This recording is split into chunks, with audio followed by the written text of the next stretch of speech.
As the war between Ukraine and Russia continues to escalate, a small bit of hope has emerged from the chaos. Safe navigation has been negotiated by the U.S. in the Black Sea, making it easier for goods to get to Ukraine. And Holland has a stockpile to send their way. News Channel 3's Colin Roos spoke to the organizer of a massive clothing drive and to Ukrainian natives doing what they can to save their homeland.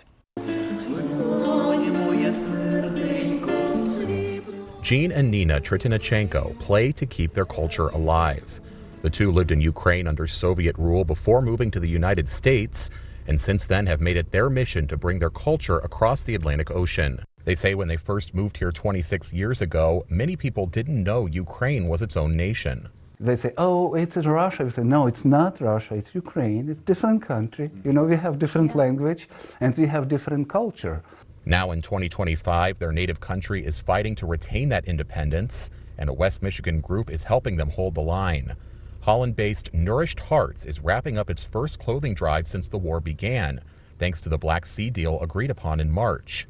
Here's just a small section of what they've collected at Emmanuel Church, with help from Bowers Transit and Storage and world-class prototypes. Founder Kim de Blakecourt has already facilitated convoys of food and supplies into Ukraine from Romania, but this is the first time they've been able to send help directly from the Great Lakes state.